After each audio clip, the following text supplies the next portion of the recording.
ஜன்ய ராக அகராதி புத்தகம் வெளியீடு. சென்னை மயிலாப்பூர் பாரதிய வித்யா பவனில் தாரக மந்திர வர்ண மாளிகா ட்ரஸ்ட் சார்பாக ருக்மணி சிவகுமார் எழுதிய ராக களஞ்சியம் புத்தக வெளியீட்டு விழா நடைபெற்றது.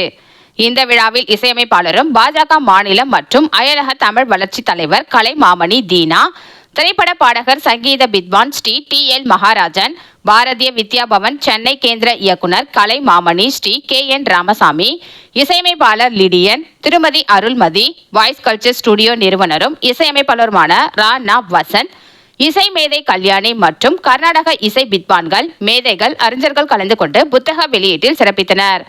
தொடர்ந்து செய்தியாளர்களிடம் பேசிய புத்தக எழுத்தாளர் திருமதி ருக்மணி சிவகுமார், தான் எழுதியுள்ள ராக களஞ்சியம் என்கின்ற புத்தகம் மூலமாக ராகங்களில் உள்ள சந்தேகங்களை அனைவரும் எளிதாக தெரிந்து கொள்ளும் விதமாக அனைத்து குறிப்புகளும் இந்த புத்தகத்தில் இடம்பெற்றுள்ளதாக கூறினார். இதில் இசை கலைஞர்கள், இசை ஆர்வலர்கள் மற்றும் அவர்கள் குடும்பத்தினர், நண்பர்கள் என பலரும் கலந்து கொண்டனர். அனைவருக்கும் நமஸ்காரம். நான் குழந்தையில் பிறந்து வளர்ந்தேன். என்னுடைய தாயார் ஜென்மலட்சுமி அம்மாள், தந்தையார் AS மணிபாகவதர். நாங்க நாம சங்கீர்த்தன குடும்பத்தை சேர்ந்தவங்க. 3 தலைமுறையா நாம சங்கீர்த்தனை பண்ணிட்டு இருக்கோம். நான் பிறந்ததுல இருந்து 2 வயசு 3 வயசுல இருந்தே அந்த நாம சங்கீர்த்தனத்தையே பாடி அதுலயே கேட்டு கேட்டு கேட்டு பகவான்கிட்ட பக்தியா ஆராதனை பண்ணி, அதற்கு அப்புறம் ஸ்கூல் டேஸ்ல இருந்து நாங்க நாம சங்கீர்த்தன ப்ரோக்ராம் நிறைய பண்ணிருக்கோம். அதுக்கப்புறமா 72 மேலக்கர்த்தா வர்ணங்களும் 35 தாள வர்ணங்களும் போட்டிருக்கேன். ஏற்கனவே 12/12/2012 ரிலீஸ் பண்ணோம். இப்போ 2024 ராக களஞ்சியம் என்கின்ற புஸ்தகத்தை எழுதியிருக்கேன். தெய்வ அனுகிரகத்தினால இந்த ராக களஞ்சியம்ங்கிற புஸ்தகம் என்னன்னா, அதுல 72 மேலக்கர்த்தா ராகங்களும் எவ்வளவு ராகங்கள் எடுத்துக்கொள்கிறது என்கின்ற விஷயத்தை அதுல தெரிவிச்சிருக்கேன். அதை பத்தி என்னுடைய மகள் தெரிவிப்பாங்க.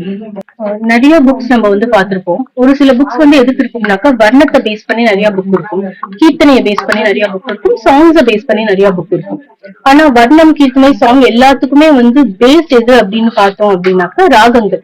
72 மேலக்கர்த்தா ராகங்கள். கர்நாடிக் மியூசிக் தெரிஞ்சவங்க எல்லாருக்குமே தெரியும். பிரதி மத்தியமம், சுத்திய மத்தியமம் அப்படின்னு சொல்லிட்டு 72 இருக்கு. அந்த 72 ராகங்கள்லயும் ஜன்ய ராகம்னு ஒண்ணு இருக்கு. சோ இது என்னது, தாய் ராகம். தாய் ராகத்துல இருந்து வரது ஜன்ய ராகம். அந்த ஜன்ய ராகத்தை பேஸ் பண்ணிதான் இவங்க இந்த ராக களஞ்சியம் அப்படிங்கிற ஒரு புக்கை போட்டிருக்காங்க. நமக்கு டிக்ஷனரி மாதிரி அது நமக்கு இருக்கும். ஏதாவது ராகத்துல நமக்கு ஒரு டவுட் இருந்தாலோ, இல்லைன்னா இந்த ராகத்தை நம்ம எப்படி பாடணும் அப்படின்னு தெரியலனாக்க ஆரோகணம் அவரோகணத்தோட கிடைச்சிருக்கிறது தான் அந்த ராக களஞ்சியம்ங்கிற புக்கு. அதுல ராகங்களுக்கு அவங்களே நேம் பண்ணிருக்காங்க. நிறைய ராகங்கள் நியூவா நமக்கு கிடைக்கிறது. இப்ப எக்ஸிஸ்டிங்கா இருக்கிறது அப்படின்னு பார்த்தோம்னா, ஒரு 4 ராகத்தை தவிர நிறைய பேர் எந்த ராகத்தையும் வாசிக்க மாட்டாங்க. பட் இப்ப இருக்கிற யங்ஸ்டர்ஸ் எல்லாம் அப்படி கிடையாது. இன்னும் நிறைய கத்துக்கணும், இன்னும் நிறைய பண்ணணும். புதுசா பாடல்களை ஒரு ஸ்லோகமா இருக்கட்டும், அப்படி இல்லைனாக்கா திருக்குறளா இருக்கட்டும், அது இசை வடிவில கொண்டு வரணும்னு நினைக்கிறதுக்கு யங்ஸ்டர்ஸ் நிறைய பேர் வராங்க. சோ அந்த மாதிரி இருக்கிற யங்ஸ்டர்ஸ்க்கு எதுக்கு போட்ட ராகத்திலேயே போடணும், ஏதாவது புதுசா போடணுமே அப்படின்னு நினைச்சாங்கன்னா, ராகத்தோட ஆரோகணம் அவரோகணம் அவங்களுக்கு தெரியாது. அந்த ஆரோகணம் அவரோகணத்தை தெரிஞ்சுக்கணும் அப்படின்னாலும், எக்ஸ்ப்ளோர் பண்ணணும் அப்படின்னு நினைக்கிறவங்களுக்கு கண்டிப்பா இந்த ராக களஞ்சியம் அப்படிங்கிற ஒரு புக் ரொம்ப யூஸ்ஃபுல்லா இருக்கும். இப்போ ஒரு மொழியில தான் நாங்க பண்ணிருக்கோம். இதுக்கப்புறமா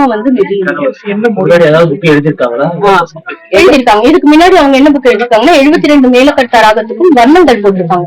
இப்ப வர்ணம் அப்படின்னு பார்த்தோம்னா எல்லாருமே 72 மேலக்கர்த்தாவும் போட்டிருக்க மாட்டாங்க. இவங்க 72க்கும் போட்டிருக்காங்க. 35 தாள வர்ணங்கள் இருக்கு. அது 35 தாள வர்ணத்துலயும் தனியா வர்ணம் இருக்கு. கீர்த்தனை எல்லாரும் பண்ணுவாங்கன்னா வர்ணம் அவ்வளவா பண்ண மாட்டாங்க. வர்ணம்ங்கிறது base of Carnatic music. So அந்த பேஸ் ஆஃப் கர்நாடிக் மியூசிக் ஸ்ட்ராங்கா வரணும் அப்படிங்கிறதுதான் திருமதி ருக்மணி சிவகுமார் அவங்களுடைய ஒரு கோலாவே இருக்கு. சோ எல்லாருமே ஸ்ட்ராங்கா இருக்கணும் பேஸ்ல அப்படிங்கிறது. அதுக்காக வர்ணம் நிறைய பேர் நிறைய வர்ணம் பண்ணணும் அப்படின்னு நினைச்சீங்கன்னா கண்டிப்பா இந்த 72 தாள வர்ணங்கள், அதுக்கப்புறம் மேலக்கர்த்தா வர்ணங்கள் புக்கை நம்ம வாங்கிக்கலாம். இது 2வது புக்.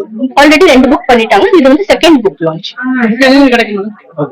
இது இப்போதைக்கு இந்த புக் எங்க கிட்டதான் அவைலபிளா இருக்கு. we are developing an app. அந்த ஆப் டெவலப் ஆனதுக்கு அப்புறமா we are going to install that in that app also. e-book மாதிரி இது வரைக்கும் எதுவும் பண்ணல சார். இனிமேட்டு தான் அது மாதிரி பண்ற ஒரு ஆப்ஷன் இருக்கு. இது வரைக்கும் எதுவும் அந்த மாதிரி பண்ணல. என்னோட பேர் சௌமியா.